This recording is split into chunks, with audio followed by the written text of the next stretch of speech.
एक ब्लॉग या फिर एक वेबसाइट में आर्टिकल्स यानी पोस्ट बहुत इंपॉर्टेंट होता है। प्रीवियस वीडियोस में मैंने आपको बताया वर्डप्रेस में कैसे आप एक ब्लॉग या फिर एक वेबसाइट बना सकते हो, और आज के इस वीडियो में मैं आपको बताऊंगा कैसे आप वर्डप्रेस में बने एक ब्लॉग या फिर वेबसाइट में पोस्ट लिखोगे और उससे इंटरनेट पे पब्लिश करोगे। सिर्फ यही नहीं, पोस्ट लिखने का सही तरीका क्या है, गुटेनबर्ग एडिटर में पोस्ट कैसे लिखे, क्लासिक एडिटर में पोस्ट कैसे लिखे, गुटेनबर्ग एंड क्लासिक एडिटर में आपको कौन सा एडिटर यूज करना चाहिए और क्यों, पोस्ट में इमेजेस कैसे ऐड करें, टेबल ऑफ कंटेंट कैसे बनाते हैं, स्टाइलिश हेडलाइन कैसे बनाएं, फॉन्ट स्टाइल कैसे चेंज करें, टेक्स्ट को डेकोरेट कैसे करें, वर्डप्रेस पोस्ट में टेबल कैसे बनाते हैं, एंड आर्टिकल में आप बटन्स कैसे ऐड करोगे, चाहे वो डाउनलोड का बटन हो या कोई दूसरा बटन। इन सभी टॉपिक्स को आज मैं कवर करने वाला हूं, सो वीडियो को ध्यान से देखिए। इस वीडियो को पूरा देखने के बाद आपको वर्डप्रेस में ब्लॉग पोस्ट लिखने में कभी कोई प्रॉब्लम नहीं आने वाला है। तो चलिए वीडियो को शुरू करते हैं। वर्डप्रेस डैशबोर्ड में पोस्ट लिखने के लिए सबसे पहले तो आपको वर्डप्रेस डैशबोर्ड में लॉगिन होना होगा, और उसके लिए आपको अपने ब्राउजर में आपका जो भी डोमेन नेम है उसके बाद /wp-admin लिख के एंटर प्रेस करना है।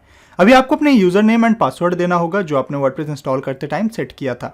लॉगिन करते ही आप वर्डप्रेस डैशबोर्ड में आ जाओगे। लास्ट वीडियो में मैंने बताया था इस टाइप के डिजाइन को कैसे आप अपने ब्लॉग में कर सकते हो, और आज मैं आपको बताऊंगा वर्डप्रेस डैशबोर्ड में पोस्ट कैसे लिखते हैं। वर्डप्रेस डैशबोर्ड में लेफ्ट साइड में आपको पोस्ट्स का एक सेक्शन दिखेगा, और यहाँ पे आपके सभी पोस्ट शो होगा जो आपने लिखे हैं या फिर लिखने वाले हैं।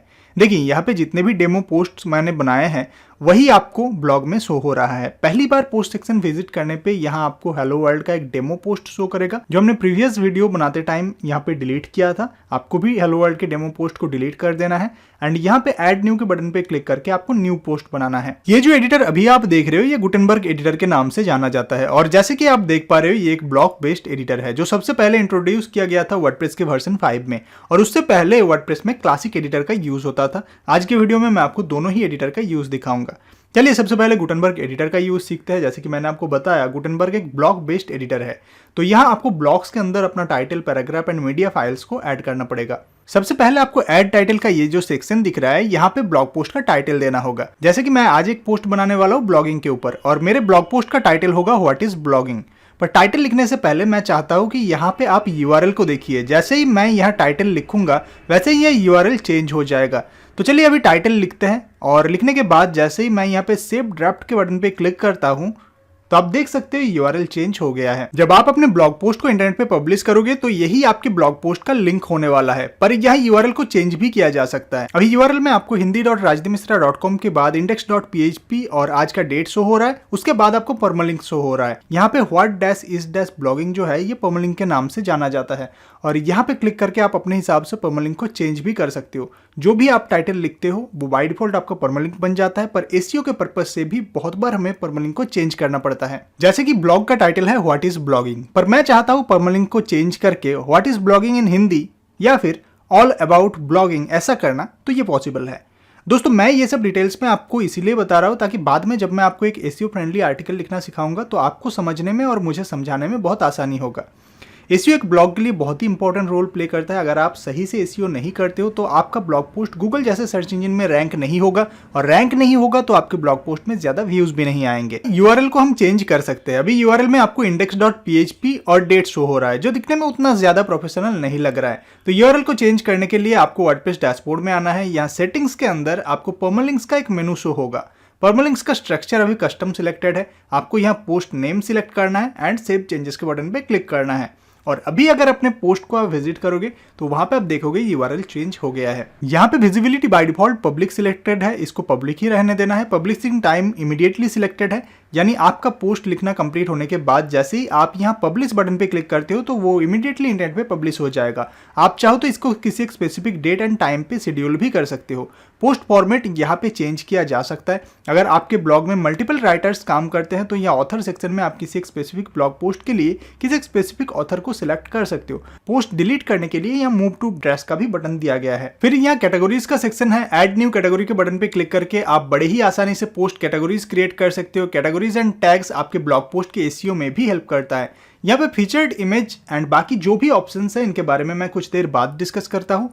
पहले एक ब्लॉग पोस्ट लिखते हैं। टाइटल के बाद अगर आपको अपना पैराग्राफ लिखना है तो नेक्स्ट लाइन पे क्लिक करके आप लिख सकते हो। अभी पैराग्राफ के बाद अगर आपको अपने आर्टिकल में इमेजेस ऐड करना है तो वो आप कैसे करोगे, बहुत ही सिंपल है। यहाँ पे ऐड ब्लॉक का ऑप्शन आपको मिल जाएगा, प्लस के आइकॉन पे क्लिक करके आप इमेज सिलेक्ट कर सकते हो। यहाँ पे सर्च बार भी दिया गया है, अगर आपको इमेज नॉर्मली यहाँ पे शो नहीं होता तो आप सर्च बार में इमेज लिख के सर्च कर सकते हो। ये जो ब्लॉक है ये आपको इमेज का दिख जाएगा।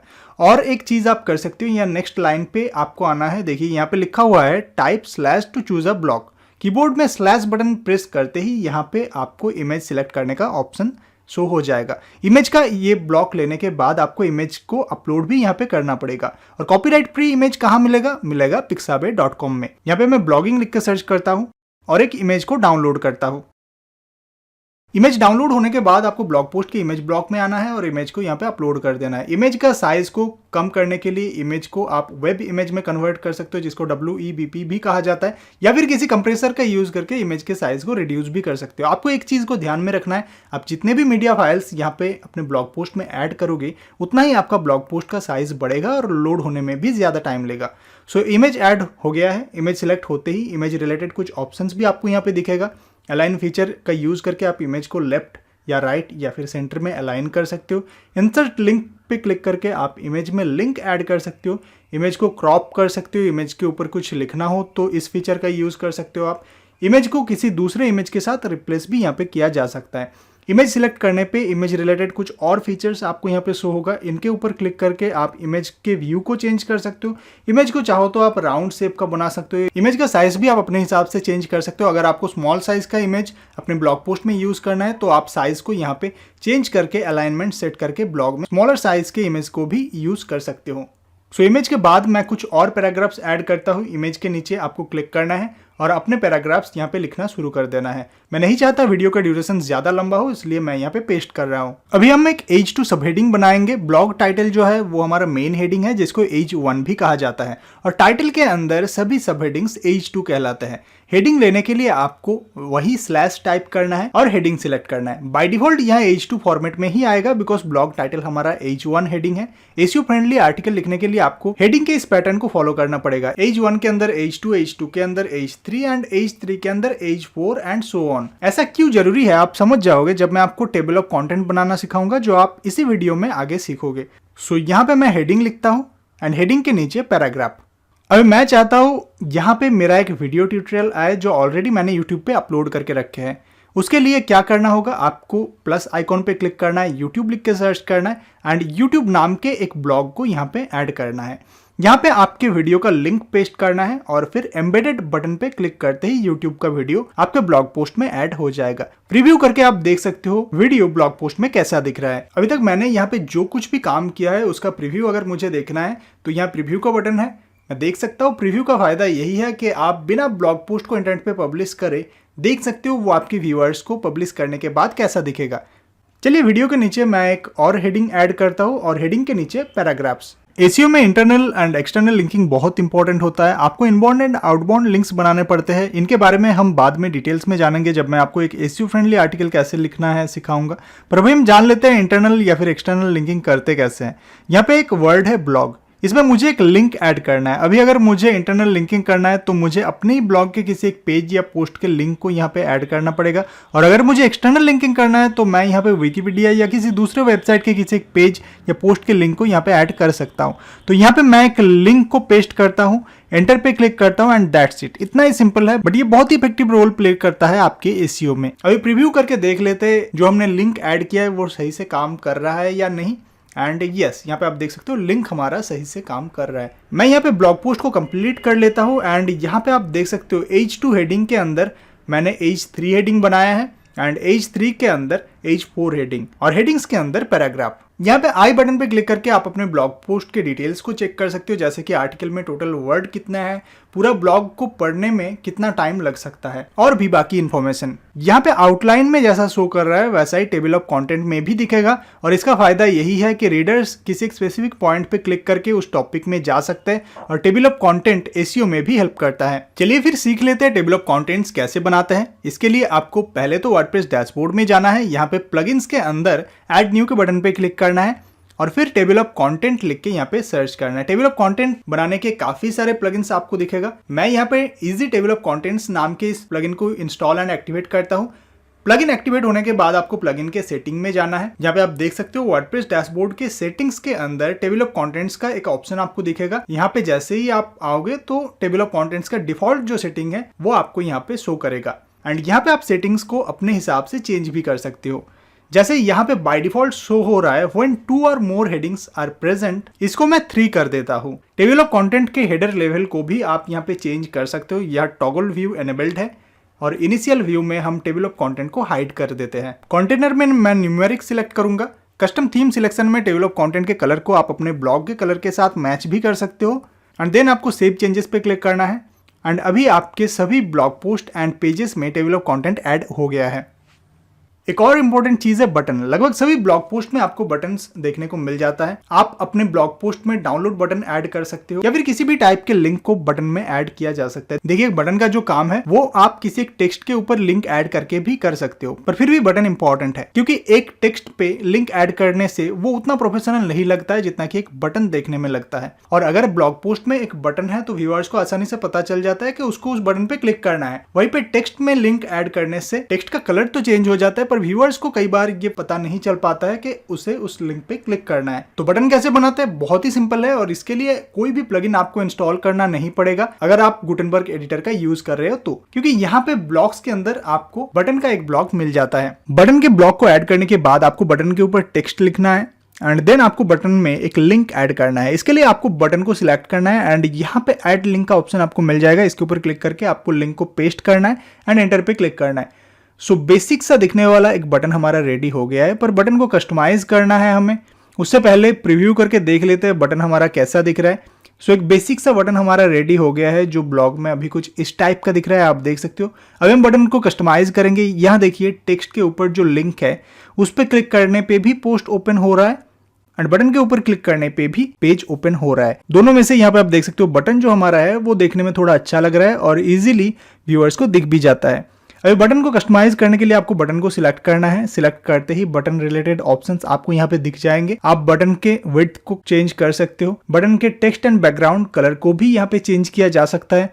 बटन के ऊपर लिखे टेक्स्ट के साइज को आप यहाँ पे चेंज कर सकते हो। साथ ही बटन के बॉर्डर रेडियस को भी आप चाहो तो यहाँ पे चेंज कर सकते हो। अगर आपको बटन का आउटलाइन देना है तो आउटलाइन सिलेक्ट करिए, अगर नहीं देना है तो यहाँ पे फिल सिलेक्ट करिए। अभी एक बार प्रीव्यू करके देख लेते हैं ब्लॉग पोस्ट में बटन हमारा कैसा दिख रहा है। तो यहाँ पे आप देख सकते हो। अभी आप चाहो तो बटन के ऊपर लिखे टेक्स्ट को बोल्ड कर सकते हो, साथ ही टेक्स्ट का कलर को भी चेंज कर सकते हो। बटन बनाना आपने सीख लिया है। अभी गुटेनबर्ग एडिटर में और भी बहुत सारे फीचर्स है। यहाँ प्लस आइकॉन पे क्लिक करके आपको ब्लॉक्स एंड पैटर्न्स का सेक्शन दिखेगा।